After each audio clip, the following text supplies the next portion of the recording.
Nahmaduhu wa nasta'inuhu wa nastaghfiruhu wa nastahdiih wa na'udzu billahi min syururi anfusina wa min sayyiati a'malina. Man yahdihillahu fala mudilla lahu wa man yudlil fala hadiya lahu. Asyhadu an la ilaha illallah wahdahu la syarika lah wa asyhadu anna Muhammadan 'abduhu wa rasuluh. Ya ayyuhalladzina amanu taqullaha haqqa tuqatih wa la tamutunna illa wa antum muslimun. Ya ayyuhalladzina amanu taqullaha wa qulu qawlan sadida yuslih lakum a'malakum wa yaghfir lakum dhunubakum wa man yuti'illaha wa rasulahu faqad faza fawzan 'azima. Amma ba'da, fa in asdaqal hadis kitabullah, fa in asdaqal kalam kalamullah, wa khairal hadi hadi Muhammad sallallahu alaihi wasallam, wa syarrul umuri muhdatsatuha wa kullu muhdatsatin bid'ah wa kullu bid'atin dalalah wa kullu dalalatin finnar. Yang berusaha Tuan Nazir Masjid Timbalan Susah Bendahari, yang dimuliakan Tuan Imam yang bertugas pada petang bahagia ini, yang dirahmati Allah sekalian, sidang Ramadan, jamaah Ramadan Maghrib, Assalamualaikum warahmatullahi wabarakatuh. Pertamanya bersyukurlah kita kepada Allah Taala kerana Allah mengembalikan semula kepada kita nikmat menghadirkan diri ke masjid. Itu adalah nikmat yang terbesar kepada kita. Kalau kita lihat pada Nabi sallallahu alaihi wasallam, Nabi ini sentiasa menjadi imam, sentiasa mengunjung masjid. Harian Nabi ini ulang-alik ke masjid menegakkan solat berjemaah. Nabi ini di mana dia berada, dia akan bina masjid. Sebelum sampai di Madinah, sampai di Kuba, bina masjid di Kuba. Itulah Nabi sallallahu alaihi wasallam dengan menegakkan solat. Dan kita tertahan berapa lama? Saya tak dapat hadir ke sini hampir setahun. Hampir 6 bulan. Hampir 6 bulan. Bersyukurlah kita dan kita berharap kita selalu baca doa kunut setiap subuh, kadang-kadang selepas asar, maghrib. Kita berharap kepada Allah seperti mana Allah berfirman, ya ayyuhallazina amanu ista'inu bis-sabri was-salah innallaha ma'as-sabirin. Wahai orang beriman, mohonlah pertolongan kepada Allah dengan kesabaran, bis-sabri was-salah, dan mendirikan solat. Mendirikan solat itu termasuklah zikir dan berdoa. Dan insya-Allah Allah akan tarik bala ini, kalaulah kita sentiasa menegakkan amal ma'ruf nahi mungkar dan sentiasa kembali kepada Allah SWT. Saya mengucapkan terima kasih kepada pihak masjid ini masih lagi sudi mengundang saya ke masjid ini. Dan pada kali ini saya akan berkongsi sedikit peringatan, bukanlah nak sampai tazkirah. Sama-samalah kita kongsi peringatan yang tajuknya ialah, kalau kita kira tajuknya ialah bulan Ramadan ini bulan yang mengemaskinikan ketakwaan kita kepada Allah, ataupun disebut upgrade. Bulan Ramadan ini adalah upgrade kita kepada ketakwaan, upgrade kita ketakwaan kita kepada Allah Subhanahu Wa Taala. Sebab itu kita lihat dulu apa dia maksudnya mengemaskan kini ketakwaan. Apa itu upgrade? Upgrade ini berlaku apabila kita nak meningkatkan mutu kerana perubahan sesuatu masa dan perubahan peredaran zaman. Jadi perlu di-upgrade untuk meningkat dan kita boleh menghadapi perubahan masa. Itu upgrade. Maknanya dikemas kini sehinggalah muktamad. Jadi upgrade ini sentiasa terbuka kepada kita. Sejarah kemaskini syariat Allah. Syariat Allah ini pun ada peringkat-peringkat dia. Peringkat-peringkat. Dan itulah syariat Allah inilah yang paling agung.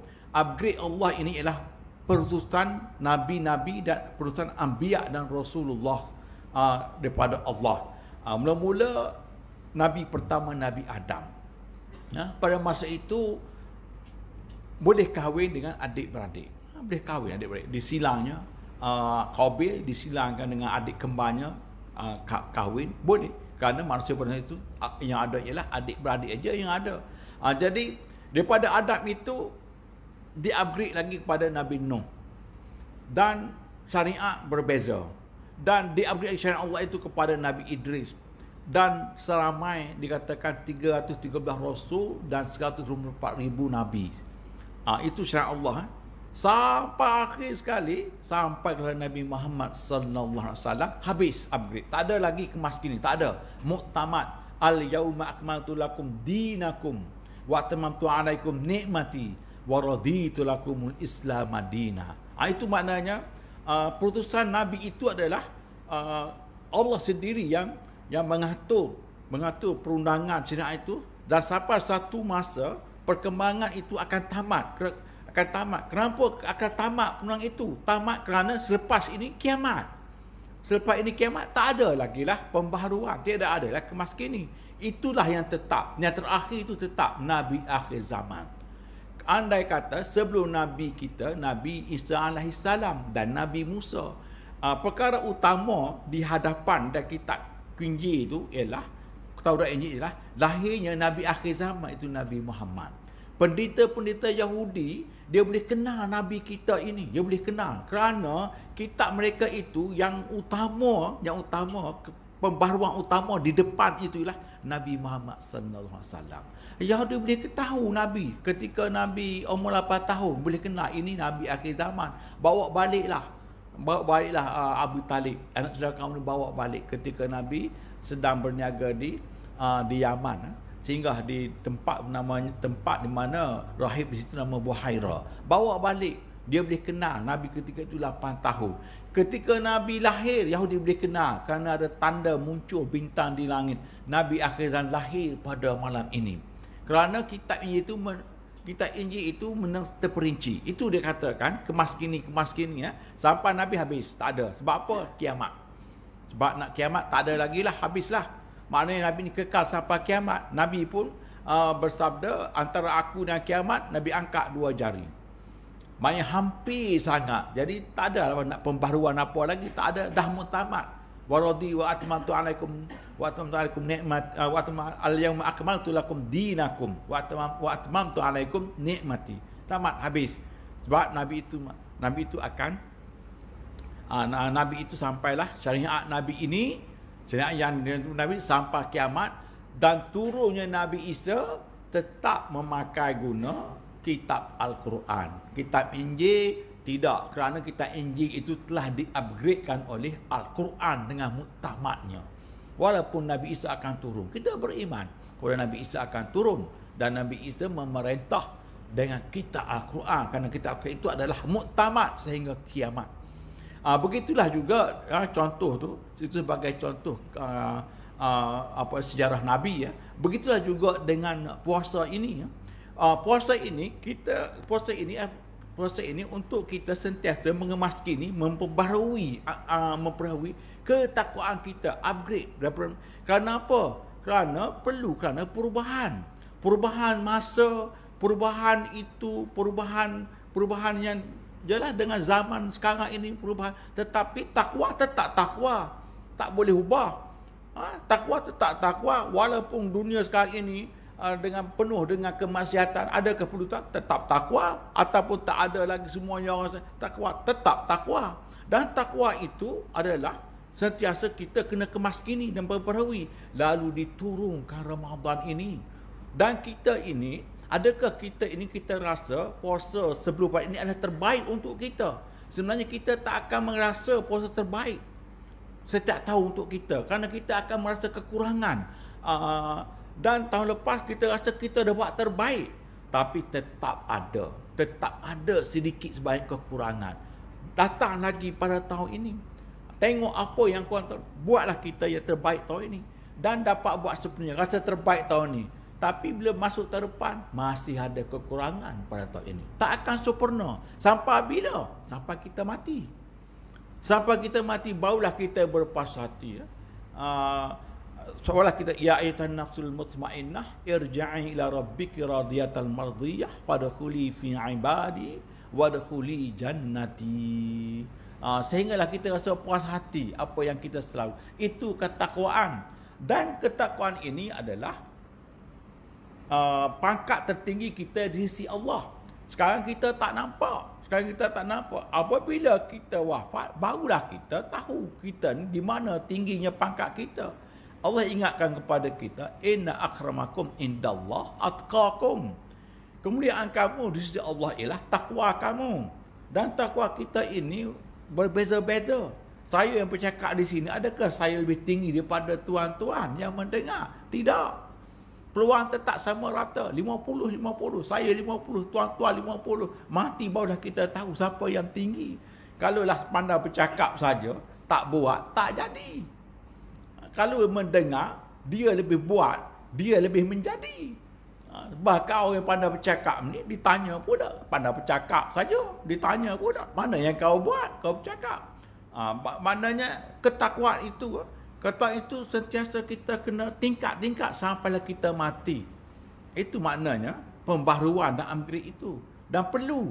Kerana apa? Kerana perubahan masa untuk menghadapi ancaman-ancaman yang yang sentiasa menyerang kita. Ancaman-ancaman yang pertamanya ancaman orang-orang yang musuh kita. Dia ni suka sangat kalau kita ini masuk agama dia. Seperti Allah ingatkan pada kita, walan tarda anil yahudu walan nasara hatta tattabi'a millatahum qul inna hudallahi huwal huda. Petunjuk Allah itulah petunjuk. Itu ketakwaan. Jadi ketakwaan. Jadi ketakwaan kita ini membenteng kita segala-galanya. Akan membenteng diri kita segala-galanya. Dan akhir sekali pada bulan Ramadan itu, itqum minan nar. 10 pertama maghfirah, 10 kedua 10 pertama rahmah, 10 kedua maghfirah, dan akhir sekali itqum minan nar. Itqum minan nar itu ialah ketakwaan kita kepada Allah, dan kita diingatkan kita ini masuk surga dengan ketakwaan kita. Kalau kita kembalilah ayat puasa, ya ayyuhallazina amanu kutiba alaikumusiyam kama kutiba alal ladzina min qablikum la'allakum tattaqun. Wahai orang-orang beriman, ditulis, difardukan kepada kamu berpuasa seperti mana orang-orang terdahulu, semoga kamu bertakwa. Puasa saja yang boleh menjanakan ketakwaan. Ketakwaan itu ialah patuh pada Allah dan menjauhi larangannya. Itu makna takwa secara amnya. Maknanya melakukan apa yang diperintah oleh Allah, menjauh apa yang dilarangnya. Itu makna ketakwaan secara amnya. Ada seorang tanya, sahabat ditanya, Sayyidina Umar Al-Khattab tanya seorang sahabat, apa makna takwa ini? Takwa ini begini. Kamu berjalan di atas batu licin. Bagaimana kamu berjalan di atas batu licin supaya kamu tak tergelincir? Mestilah kamu berjalan berhati-hati. Berhati-hati. Sampailah kamu dapat melintas. Itulah takwa. Maksudnya di dunia ini kita berjalan menuju ke akhirat, menuju ke syurga kita. Janganlah sampai tergelincir. Sehingga Allah ada ajar doa kepada kita, Rabbana la tuzigh qulubana ba'da idh hadaitana, wahai Tuhan kami, jangan kamu gelincirkan hati kami setelah kamu beri hidayah. Ada ketakwaan. Itu maksud. Jadi takwa ini seperti kamu berjalan di atas batu licin dan kamu tak jatuh kerana kamu berhati-hati. Itulah kita nak kena tingkatkan.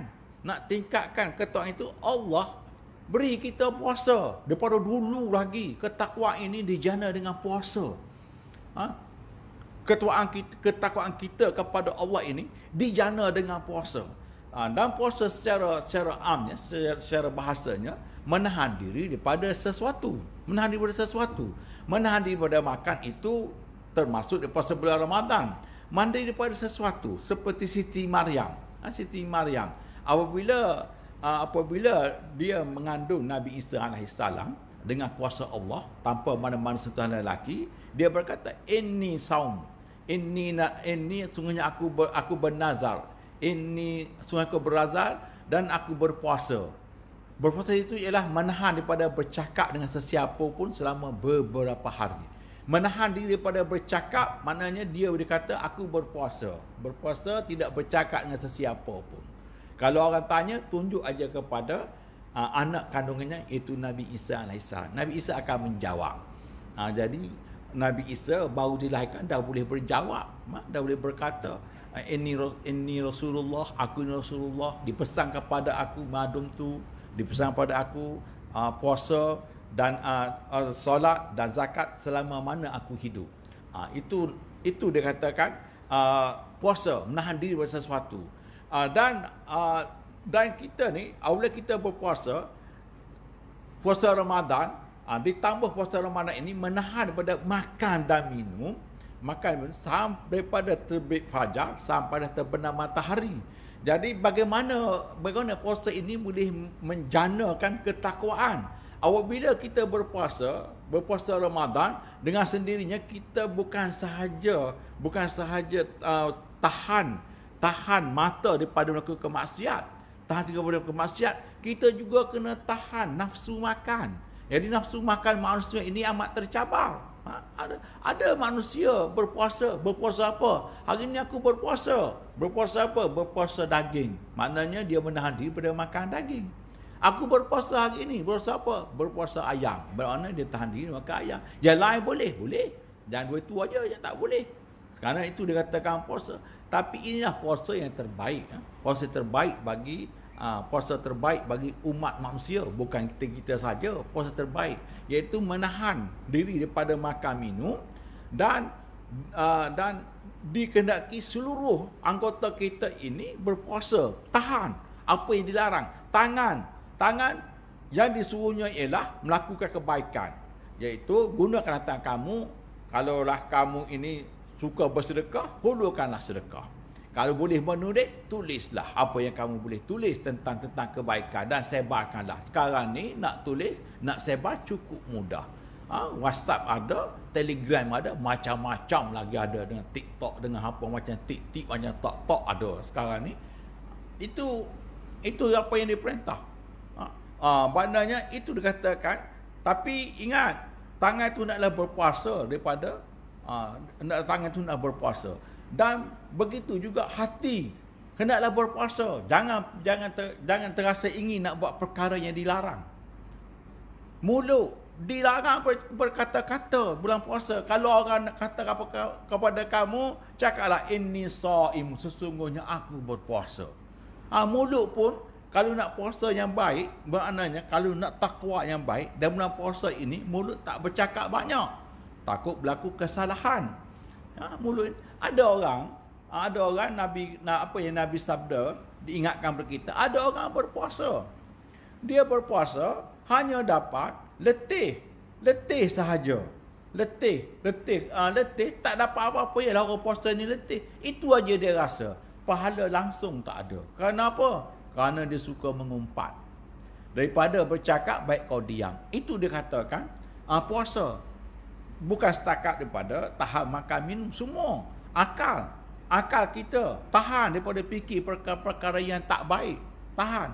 Bahkan tumpu kepada puasa kamu, supaya kamu inilah puncak ketakwaan kamu. Puncak kamu yang kamu akan merasa, tak akan pernah merasa kamu ini terbaik puasa kamu. Walaupun buat yang terbaik macam mana sekalipun, apabila tiba ke depan itu, kamu kena upgrade lagi. Sebab mesti tahun ni ada kekurangannya. Mesti ada. Siapa-siapa pun mesti ada rasa kekurangan puasa dia pada tahun lepas. Lalu dia upgradekan. Dan bila berlaku, sampailah kita mati. Bila kita mati, kita boleh lihat. Itu puasa. Jadi itulah puasa ini boleh menjanakan ketakwaan. Semoga kamu berpuasalah kamu. Semoga kamu menjadi orang-orang yang bertakwa. Jadi puasa itu menjana ketakwaan dengan seluruh jiwa kita, hati kita, akal kita, menjaga daripada perkara yang dilarang oleh Allah. Dan kita adalah menggerakkan semua itu, menggerakkan tulang empatkan kita melakukan kebaikan dan kebajikan di bulan puasa. Bulan puasa ini diingatkan pula yang penuh dengan berkat. Kenapa berkat? Buat sikit boleh banyak. Sampai amalan soleh kita itu digandakan sampai 700 kali ganda. 7 kali ganda, tak sama dengan bulan-bulan lain. Kenapa? Kamu dah jadi baik. Daripada aku nak beri lagi. Supaya apa? Kamu meningkatkan ketakwaan kamu. Inilah masanya. Kamu akan lepas ini Lepas ini kamu boleh makan dengan sesuka hati kamu lagi. Adakah kamu boleh jaga, boleh maintain ketakwaan kamu itu pada lain? Kalau tak boleh, sampai lagi, cukup sampai lagi Ramadan pada tahun depan. Lihatlah bagaimana ketakwaan kamu. Kerana ketakwaan itu penting. Dan diingatkan kepada kita, dengan ketakwaan itulah kita masuk syurga.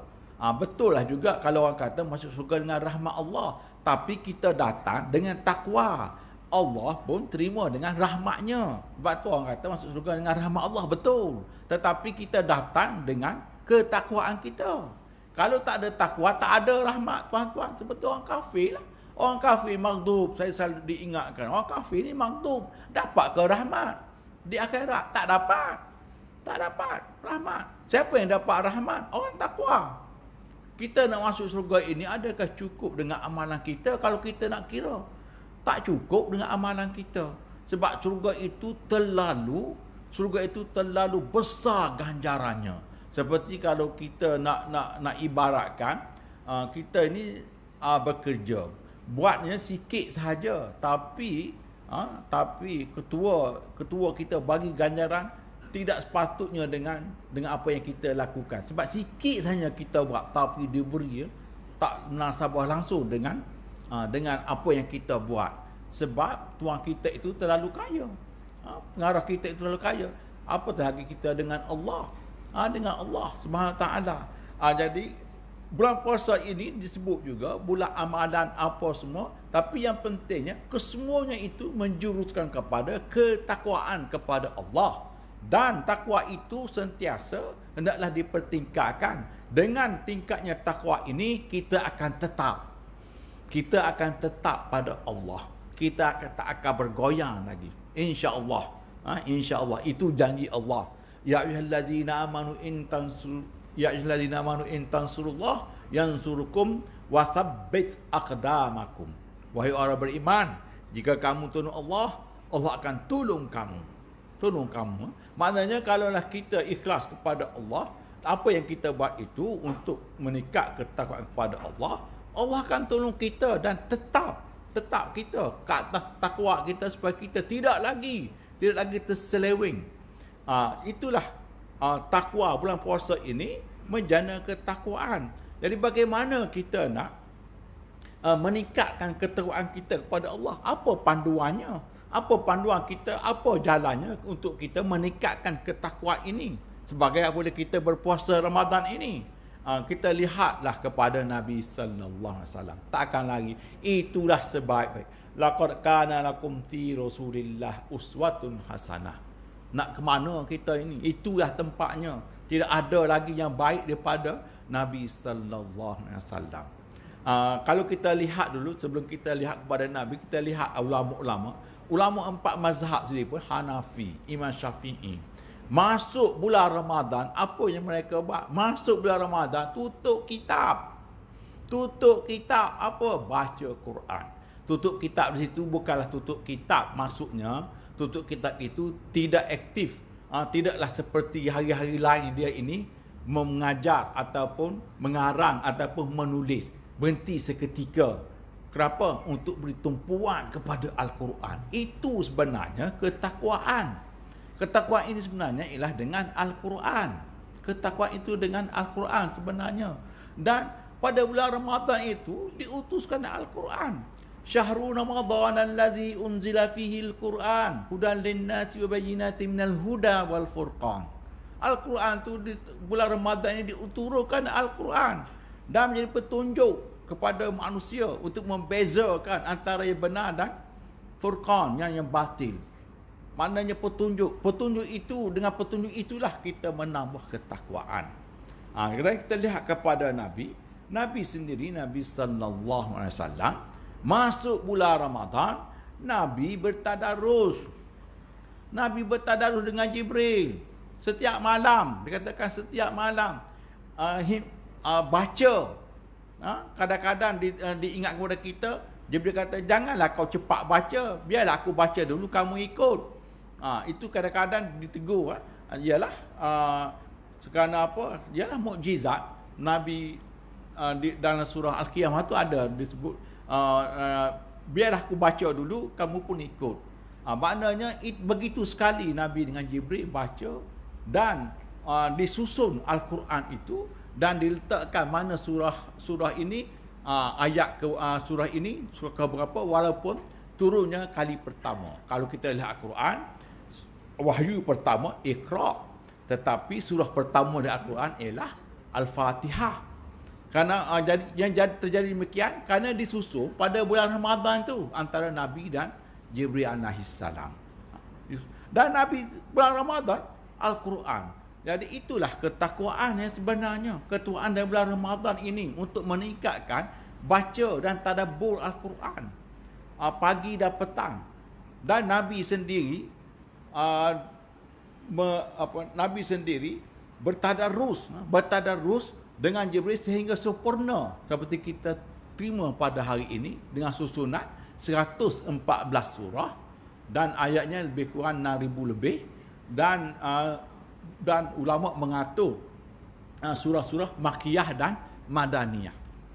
Disusun pula surah. Dan Sayyidina Osman pada akhir sekali, Sayyidina Osman berjaya menamatkan mengumpul Al-Quran dan dijadikan mushaf kita pada hari ini untuk kita baca dengan sebaik-baiknya, untuk kita tatap Al-Quran itu sebagaimana yang telah disahkan oleh semua penghafal Al-Quran. Maknanya tak tertinggal. Itu mukjizat Nabi. Nabi dah wafat, tapi ayat Al-Quran tetap kekal. Begitu juga dengan ucapan Nabi tetap kekal. Jadi kita sekarang dah ada mazhab. Kalau kembali kepada zaman selepas Nabi wafat, Al-Quran ini ada di dada-dada. Bagaimana kita nak baca? Jadi sekarang ini Al-Quran dah ada. Apa yang perlu? Bacalah Al-Quran pada itulah sumber hidayat. Syahrul Ramadan allazi hudal linnas. Hidayat, segala hidayat. Hidayat itulah untuk kita mencapai ketakwaan kita kepada Allah. Itulah hidayat yang terbesar. Hidayat terbesar ialah hidayat ketakwaan dan hidayat yang mengembalikan seseorang itu kepada agama fitrahnya, itu agama Islam. Itulah hidayat terbesar. Maknanya seorang yang bukan Islam, hidayat terbesarnya ialah ia menemui, kembali semula kepada fitrah, iaitu agama Islam. Jadi Nabi sallallahu alaihi wasallam masuk bulan Ramadan, ulama-ulama yang lain masuk bulan Ramadan, tutup kitab, menumpukan Al-Quran sepenuhnya. Menumpukan Al-Quran sepenuhnya. Dan seterusnya, apabila masuk bulan Ramadan, Nabi suka bersedekah seperti angin yang kencang. Angin yang kencang maksudnya apa yang ada pada Nabi sekejap saja habis. Kalau kita nak ibarat, kalau kita ada duit kertas, kita letakkan di atas kita dan kita hulurkan depan kipas ni, akan terbang habisnya sekejap saja. Itu maknanya Nabi ini bersedekah seperti angin yang kencang. Itu sebenarnya menjana ketakwaan. Kenapa? Kita mengikiskan sifat bakhil kita. Kerana Allah selalu ingatkan, aku ini kaya, kamu ini miskin. Dahsyat. Jadi apa yang kita boleh ambil kesimpulannya ialah bulan puasa inilah melatih kita untuk menjadi ketakwaan yang tak penuh kunjung malam. Yang tak penuh kunjung malam. Jadi setakat itulah dapat saya sampaikan. Kita tahu sesi ini tasbih kafarah dan surah wal asr. Subhanakallahumma bihamdik asyhadu an la ilaha illa anta astaghfiruka wa atubu ilaik. Bismillahirrahmanirrahim. Wal asr innal insana lafi khusr illa alladhina amanu wa salihati wa tawassaw bil haqq wa tawassaw bis sabr. Sekian, assalamualaikum warahmatullahi wabarakatuh.